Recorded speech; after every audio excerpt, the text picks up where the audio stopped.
Hello, everyone. I'm your host, Ryan. A big welcome to all our new and returning listeners. You're listening to Speak Up, the podcast where we help you speak better English every single day.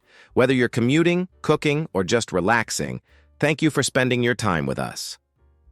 Today's episode is going to be super helpful if you're someone who wants to sound more confident and natural in English. Hi, friends. I'm Priya. We're so glad you're here with us. We know many of you want to improve your English, not just for exams, but for your daily life, at work, in conversations, or even when watching movies. In this episode, we'll guide you step by step to become more powerful in English, not just more correct, but truly confident when you speak. Exactly. You don't need perfect grammar or a big vocabulary to sound strong in English. What you need is the right approach, some daily habits, and a shift in the way you think about speaking. And don't worry, we'll keep it simple and practical, like always. Hi, friends. I'm Priya. We're so glad you're here with us. We know many of you want to improve your English, not just for exams, but for your daily life, at work, in conversations, or even when watching movies. In this episode, we'll guide you step by step to become more powerful in English, not just more correct, but truly confident when you speak. And we'll be sharing examples, tips, and some fun stories too. So get ready to take your English to the next level without stress, without pressure. Just clear steps and friendly help. Let's get started. All right, so we've talked about how this episode is all about helping you sound more powerful in English. Now let's start with something important. Why powerful English matters more than perfect English. See, a lot of learners get stuck thinking they have to speak without a single mistake. But honestly, that's not true. You don't need to be perfect to be understood. What really matters is speaking with confidence, using clear words, and expressing yourself naturally. That's what people remember, not if you use the perfect tense. Yes, exactly. I know so many people who stop speaking just because they're scared of making a small grammar mistake. But here's the truth. Even native speakers make grammar mistakes. What makes your English strong is your energy, your body language, and how clearly you share your message. Don't wait until you know every rule. Start with what you have. Speak up, even if it's not perfect. That's how real learning happens, by using your English, not hiding it. And here's another thing that holds people back: the accent. So many learners feel like, oh, I don't sound British, or I don't have an American accent, so my English must be weak. But that's a myth, a big one. Your goal should never be to copy someone else's voice.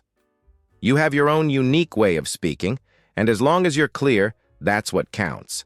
Powerful English means being comfortable with how you speak, not trying to sound like someone else. Right. I've met amazing English speakers from India, Nigeria, Brazil. You name it. They all sound different, but they speak with confidence, and people listen to them. That's what makes them powerful, not their accent, but how sure they are when they talk. Instead of worrying about sounding like someone else, focus on sounding like your best self. Speak slowly, choose your words with care, and stay confident. That makes a bigger impact than any fancy accent ever will. You know what I tell my students? Don't chase perfect English. Chase real English. The kind that works in job interviews, presentations, and even small talk with a stranger. Natural, direct, simple. That's where the real power is. Learn how to connect with people, not just impress them. Once you understand that, you stop feeling stuck and start moving forward. And that shift alone can change the way you learn forever. Totally. And now here's something interesting. Most learners focus on the wrong thing first. They memorize long grammar books, worry about using big words, and avoid speaking out loud.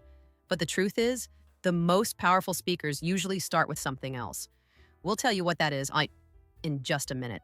So don't go anywhere, because this next part could totally change how you approach learning English. Now that we understand why sounding powerful matters more than being perfect, let's talk about something that really helps you get there, your vocabulary. But not just any vocabulary. I mean the kind of words and phrases that actually work in real conversations. A lot of learners memorize big, difficult words they never use. Instead, focus on words that come up again and again in daily life. Words like need, help, problem, solution, try, think. These might sound simple, but they're the real tools of communication. Exactly. And here's the trick. When you improve your English vocabulary, you don't need hundreds of new words every day. You need the right words. Think about phrases you use at work, at home, or while texting. Things like take a break, make a call, give advice. These are called collocations, words that naturally go together. Learning these combinations makes your English sound smoother and more natural. And the best part? They're easy to remember because you've probably heard them already. Yes, that's what we call building a real-life vocabulary. Not just words from textbooks, but useful combinations you can plug into your daily conversations. Another thing I love teaching is power phrases. These are simple lines that instantly make your speech sound more confident. For example, saying, "Let's get to the point," or "That's a great question," gives your speech structure and control. These small phrases are like shortcuts to sounding more natural and professional, without needing perfect grammar. Right, and they're super easy to pick up. Start noticing how people talk in real life, on YouTube, in interviews, or even in movies. You'll hear these power phrases all the time. Things like, "I see what you mean," "Let's figure it out," or "Here's the deal." When you use these naturally, people stop focusing on your accent or grammar. They just listen. That's the power of using the right vocabulary in the right way. And here's something important. Don't just write new words in a notebook. Try using them in your real life. Say them out loud. Use them in a message. Ask yourself, where can I say this in my daily routine? That's how the words stick.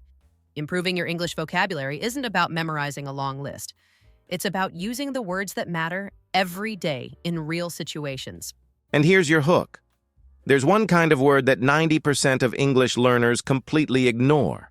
It's not in most vocab books, but once you learn to use it, your conversations will feel way more natural. We'll talk about that in just a moment. So stay with us. So, we've talked about building a strong vocabulary that works in real life. Now, let's get into something even more important. Actually speaking English every day, even when there's no one around. A lot of learners say, "But Ryan, I don't have a partner to talk to." Trust me, that's not an excuse. There are smart ways to practice on your own. You don't need a classroom. You just need a few minutes a day and a little creativity. Oh yes, that's so true. I used to practice alone all the time. One of my favorite techniques is the mirror method. You just stand in front of a mirror, look yourself in the eye, and speak. Talk about your day, your plans, or how you're feeling. At first it felt weird, but over time you get more comfortable hearing your voice, and that builds confidence. It's simple, but it works. That's how my English speaking practice became a habit. Another fun method I recommend is shadowing. You just play a YouTube video, maybe a movie scene or a podcast, and repeat exactly what they say like an echo. Try to match the speed, the tone, even the emotion. It trains your mouth and ears at the same time. It's great for pronunciation, rhythm, and confidence. And the best part? You can do it with your favorite content, something you actually enjoy. Yes, I used to shadow news anchors, TED Talks, even some TV show characters. It was fun, and it helped me feel more fluent.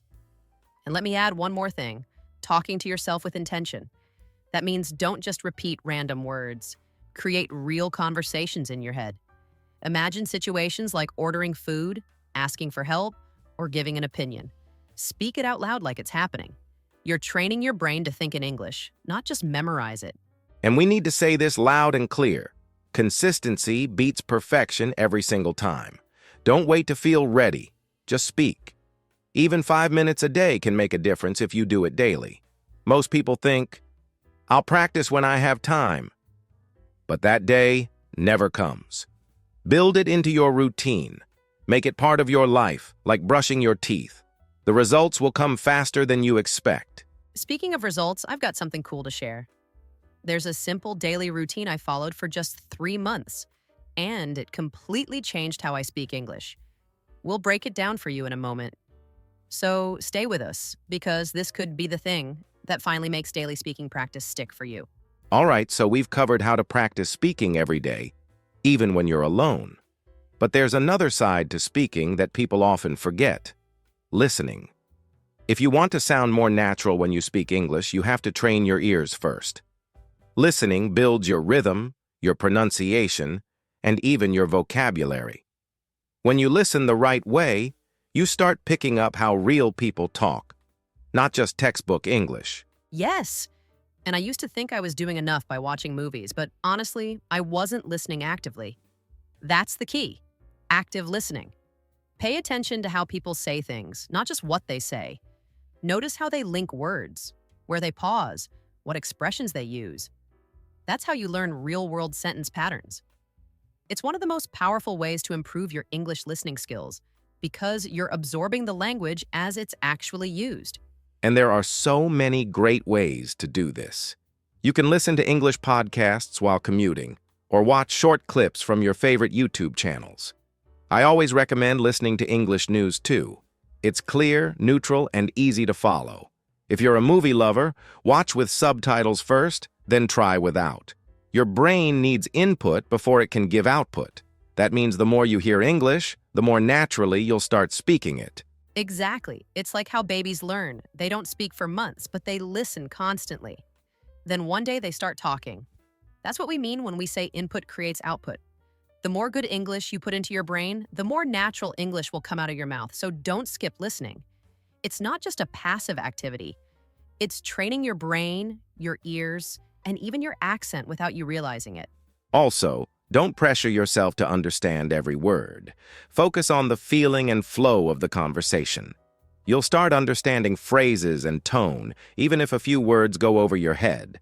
And over time, your brain fills in the gaps. It's all about training your ears to get used to English in action, not just English on paper. One quick thing before we move on, you might be listening the wrong way without even knowing it. There's a smarter way to get the most out of your listening time. And trust me, once you learn how, everything clicks faster. We'll show you exactly how to do that in just a bit. Stay tuned. Now that we've explored how listening can shape your fluency, let's shift to something just as important: using English in your real life. Many learners study English for years, but they keep it inside the classroom or in a textbook. That's a mistake. To speak English confidently, you have to connect it to your daily routine. Use it when you talk to customer service, when you message someone online, or even when you write your grocery list. Yes, and I remember when I started practicing at my workplace. At first I was nervous, but I tried using short English sentences when speaking with colleagues. It wasn't perfect, but it worked. Over time, I got more confident. The same goes at home. I'd explain simple things in English to my family. Using it regularly outside the classroom helps you make faster progress because you start thinking in English, not just translating in your head. That's a great point. You can also practice with role plays. Try pretending you're calling customer support, ordering food, or giving someone directions. Speak out loud, even if you're alone. These are real situations, and practicing them builds practical fluency. This approach strengthens your confidence, vocabulary, and pronunciation in a natural setting because it's based on how English is used every day. Another useful method is journaling in English. Every night, write 2 or 3 lines about your day, nothing complex. Or you can record voice notes on your phone where you talk about what happened. Both of these activities help you think in English and improve your sentence structure. It's a simple but powerful routine to help you speak English confidently. And don't forget about online opportunities. Join English-speaking groups or forums. Participate in comment sections on YouTube or social media. Even chatting with AI or using English in online games can be part of your practice. These casual, low-pressure situations help reduce fear and build your comfort level with real communication. Here's something most learners don't realize. If you're not using English in this one simple way, you're wasting your practice. It's not enough to know grammar or memorize words. You need to use the language in real situations. We'll explain what that missing step is shortly, and once you apply it, you'll see a big difference. Now that we've talked about using English in real-life situations, let's move on to something learners either love or fear: grammar. But don't worry, we're not diving into long grammar rules. What you really need is simple, useful grammar that helps you speak clearly. We're talking about basics like tenses, prepositions, and question forms. When you focus on the right grammar, your English becomes more persuasive, not more confusing. Exactly. I used to think I had to learn every single rule to be good at English. But over time, I realized that mastering a few key areas, like using the past, present, and future tenses correctly, made the biggest difference. One of my favorite English grammar tips is to practice asking questions. Simple ones like, "Where did you go?" or "Can you help me?" These are the forms we use every single day in real life. And here's something that works really well: grammar hacks. For example, if you're unsure about tenses, stick with the present simple to explain daily habits, or use going to when you talk about future plans. It's clear and easy. Also, using modals like can, should, and must helps express ideas with more confidence. When you simplify your grammar, your message becomes stronger. Another mistake I see often is overusing complex grammar, especially long, passive sentences. You don't need to say, "The report was written by me," when you can just say, "I wrote the report." Clear and direct grammar makes your English sound more natural. These English grammar tips can change how people respond to you. They'll actually understand you better and faster. You're so right. Think of grammar as the road signs for your sentence. It helps people follow what you're saying. If the signs are simple and clear, the message is easy to understand. And don't stress about getting it perfect. It's more important to use grammar that works for conversation, the kind that lets people connect with you, not correct you. Oh, and before we move on, here's a little surprise. There's one tense that English learners overuse, and it's making their speech sound weak and uncertain. We'll reveal exactly which one it is and how to fix it in just a moment. Stay tuned. All right, now that we've broken down simple grammar for real conversations, let's talk about something that truly builds long-term fluency: daily English habits. Most people think they need hours of study to improve, but the truth is, just 5 to 10 minutes a day can change everything. Imagine reading one page of a story each morning or speaking aloud while making breakfast.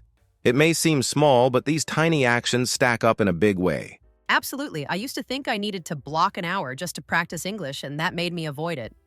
But when I started adding English into my daily life, just little pieces, it became part of my routine.